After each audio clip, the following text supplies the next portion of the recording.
Hey, what is up guys, I'm KBHD here, and this is Apollo, and this is going to be a video about the brand new Tesla mobile app. So I talked about in one of the previous videos that we'd be expecting a major overhaul to the app pretty soon, and we finally got it. Fun fact, it was actually going to be one of the questions I answered in the Q&A video, but I scrapped it. But that was yesterday when I was recording that, and we didn't really have the app yet. It was just kind of leaked a little bit. We had some screenshots.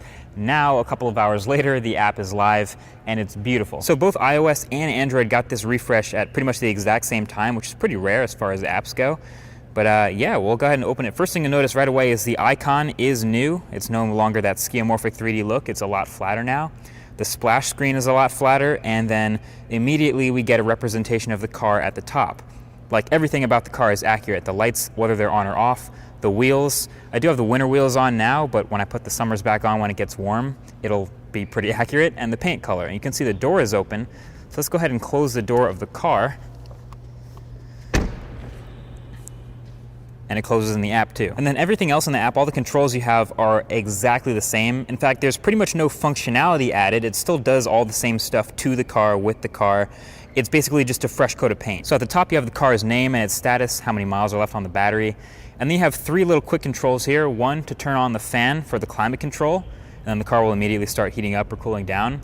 Two, for keyless start if you don't have the fob with you. And then three, to unlock the car, and that'll go ahead and unlock the handles, and you can see it pops out right there. And then below that are a bunch of the more detailed controls that used to be separated out into the tabs at the bottom. So for the climate control, if you turn that on, oh hey Sam, you'll immediately be able to change the temperature inside the car to whatever temperature you want.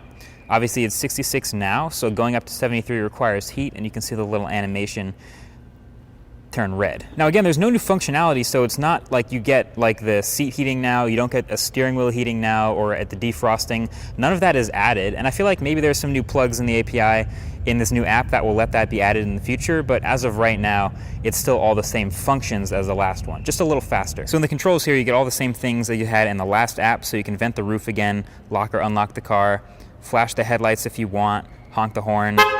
It's really loud, and then you can start up the car right there, and you can put it in valet mode from the app. Charging is pretty simple. It just tells you what your charging status is. If you're charging, it'll update you on how fast you're going, and you can open the charge port if you want and set charging limit. And of course, the summon feature still does all the same things it did before, connects to your vehicle and lets you have it pull up out of a driveway, out of a tight space, into a tight space, whatever you want it to do. The car will start moving when it detects it has the room. So obviously there's no one in the car, but as you can see, it's doing its thing.